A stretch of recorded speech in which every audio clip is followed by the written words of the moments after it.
It's been just over a week since the incredible Xbox Game Showcase, but this week, Xbox has been up to their usual tomfoolery. Those rascals. Back in June, I didn't have much to say about the Xbox Showcase other than, wow. Ooh. Ah.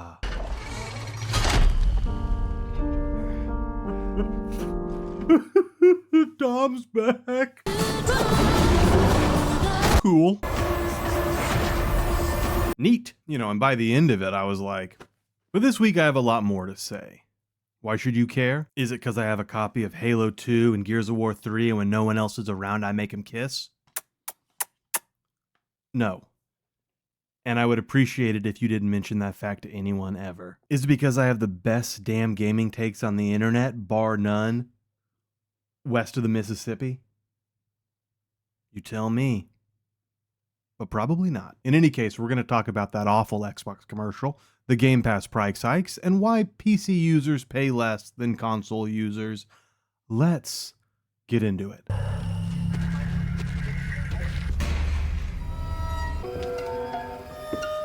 Hello? Hello? Halo, great game. Very funny. Who is this? Somebody who wants to play Xbox. But don't you need an Xbox for that? You don't need an Xbox to play Xbox.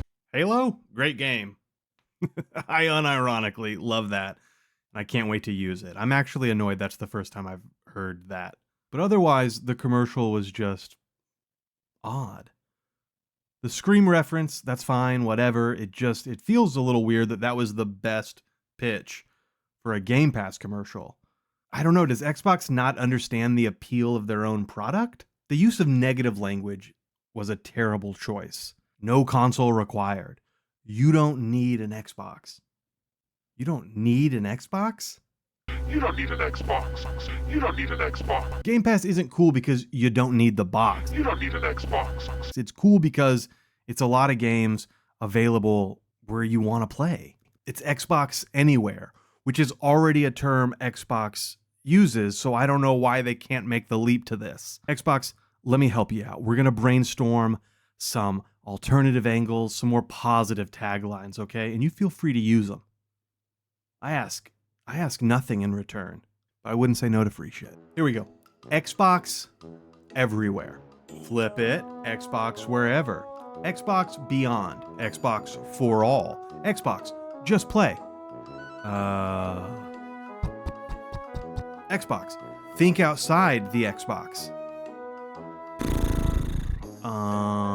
The point is, stop saying you don't need our product and start saying our product's everywhere. Our product's available. Our product's convenient.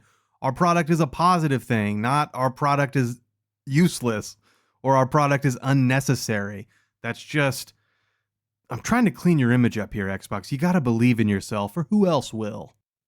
You can do it, even if it's hard. Okay, let's talk about Game Pass. There was an across-the-board price hike and some adjustment and switching out of tiers. Now, this system should be simple, but it's not. It's a mess. That's part of the problem. I don't know if they're ever going to be able to clean it up at this point. So the price hike is one thing, right? It's a few bucks up for everybody. Ultimate is going from $16.99 to $19.99. PC is going from $9.99 to $11.99. Core is staying the same, $9.99 a month, except instead of the $60 annually, it's now $75 annually. So a little bit of a hike there. Game Pass for console is where it gets interesting because it's gone for new customers. If you currently have Game Pass for console and you have automatic renewal going, you can keep it. It's like a secret tier now just for you. New people won't have access. If you let that sub lapse though, it's gone. You're not getting it. So you'll still get day ones in Game Pass for console if you already had it. If you're new though, that's not available for you anymore, right? That's like a secret, veterans group. Instead, there will be Game Pass Standard. Now, this is interesting in that you're going to lose day one games in Game Pass Standard. It's $14.99. You will get Xbox Live, which Game Pass for console didn't have. So you're going to have multiplayer access and you'll have a back catalog of games, but you will no longer have the day one games. That really puts it in line with PS Plus Extra, where you're getting like the older classic game catalog. You're getting online play, and it's $14.99 a month. The difference is PlayStation allows you to do annualized payments on these plans, so you can get it down to like $135 for the year. Xbox doesn't have that annualized option except for Core. And the thing about Core is it's really just rebranded Xbox Live. It's a mess, right? I mean, we've got rebranded Xbox Live. We've got secret tiers for old customers. We've got multiple versions of Game Pass that don't have day one games, but Ultimate does have day one games. It's really confusing, and I feel like it's the stick approach instead of the carrot, which is odd because according to Ampere estimates that 74% of current Game Pass subs on console are on the Ultimate version. So if most of your subscribers are already using Ultimate, why not just incentivize people to shift towards that rather than kind of engendering this ill will with like taking away day one from that mid tier, right? You know, they're removing benefits to try to get you to move up to Ultimate. Now, Ultimate, I think, still remains a great value. It has gone up to $19.99, but you're still getting all the normal benefits, right? EA Play, cloud, PC and console, the discounts, everything day one. And look, nobody likes a price hike, right? Nobody wants to pay a few bucks more, whether it's for Game Pass, whether it's for Netflix, Spotify, whether it's for gas at the pump. But I think we've seen over the last like year and a half, 2 years, subscriptions have all pretty much across the board risen, right? Whether that's inflation or just these companies wanting to squeeze a little more out of us, it happens. Nobody's celebrating it. But I think the more interesting thing is how messy it's gotten by removing day one from the mid tier, not so much the price hike across the board. I get that they want to move people to Ultimate. We'll see if it works. They've got a great slate coming up. They're going to drop Call of Duty into Game Pass this fall. It seems like they're banking on that to be like their big subscriber push. And the kind of the going wisdom right now is like this is their best shot, their best chance at getting a lot of subs is COD on Game Pass.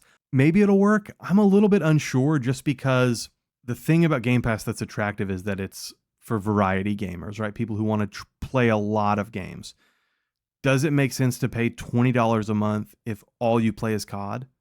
No, right? Like you just pay your $70 and you have it. And a lot of casual gamers are like the COD and FIFA or COD and 2K. And so they just have those two games they buy and maybe they buy a third. Usually it's going to be a big AAA title that kind of breaks through the zeitgeist, something like Elden Ring or like Assassin's Creed. It doesn't seem like the COD crowd is going to stick around for like all the little indies that get thrown in, right? Maybe I'm way off, but I just don't know how sticky those subs are going to be. It seems like maybe a lot of people will be in for maybe 2 months, campaign, zombies, do a little multiplayer, and then bounce. We'll see. It's an interesting bet they're making. So the last thing I want to address is the disparity in pricing for PC Game Pass and then what console users get through Ultimate. This news broke in a weird way. There wasn't like an Xbox Wire post like normally. This just broke on Twitter. It was just up on like the Xbox support page like you saw I was showing you. So I saw a lot of like Twitter takes on this. And a lot of people were like upset that console had to pay more than PC. I'll remind everyone that PC had already been paying less than console, right? Everything got a price hike, but PC was at $9.99. Ultimate was at $16.99. Those have bumped up to $11.99 and $19.99. So it's $2 versus a $3 bump. People seem confused as to why console pays more. So I just want to break that down because I think people need to understand that it's two different market segments that Xbox is trying to sell to, and they need to treat those markets differently. Okay, so imagine you have an Xbox or a PlayStation or a Nintendo. That console is really cheap compared to a gaming PC, right? $500 for in the case of the Xbox and the PlayStation. Why? Okay, stop imagining that. Why do these companies sell you these devices so cheap? It's because they're going to make the money through sales. They own the store. They control the store. They're giving you a low-cost entry into video games, and in return, there's one store. It's theirs. They run it. They're going to make their money off selling you services and controlling the store and what you have access to. Now, the trade-off you're getting is for $500, you're getting a machine that'll run modern video games. You're getting a quality controller, and you're getting the sort of like guarantee of like, it's just going to be plug and play. It's just going to work, right? Games are going to go through our certification process. Any game you stumble across in the store, it's going to work. And when your console needs an update, we're just going to tell you it's going to be automatic. It's all good. You don't have to mess with drivers. You don't have to go searching. It's cheap entry. So what's in it for them, right? It's that they get to spend 6 or 7 years nickel and diming you and making that money, right? They get to make that money back. There's no reason for them to sell you this thing at cost or at like very, very slim margins unless they're going to make it up. So with consoles, they've always made their money in like not just software sales, but especially since Xbox hit the scene, right? And like introduced Xbox Live, they've made their money through the services they offer you. Yes, you pay for online because you got this cheap box. If you don't want to pay for online, you can get a gaming PC, but that's going to run you either a lot more money or a lot more like of a time investment, right? So when it comes to PC, the reason it's a different market segment is you're either dealing with someone with the resourcefulness to build their own gaming PC or the resources to buy a gaming PC. And once they're on that gaming PC, which costs more because the manufacturers aren't going to sell services beyond that, right? They make their profit on the hardware. You buy the OS, and then once you're in, you have a lot more options. As a PC gamer, you're not bound to one store, right? Steam is clearly the most popular and where most PC gamers are. But you also have you have GOG, you have Xbox Game Pass. You have Epic offering like a ton of free games. So you have all these various launchers. You have the ability for some of these people to take to the sea, the piracy. So Xbox has to offer a lower price tier to entice PC gamers in, right? That's a huge area of growth for them. They're trying to grow it. They're not a captive market in the same way that console users are a captive market. That's really what it is it's the trade-off, right? Between the captive audience on a console, where they're trying to make back the money from that initial investment of a low cost machine, compared to a PC hardware where the users there's just more freedom, there's more choice, there's more options, and with that comes more competitive pricing. Okay, I want to know what you think though. Throw something out in the comment, whether you agree, whether you disagree. I'd love to hear it. Maybe maybe subscribe. I should go.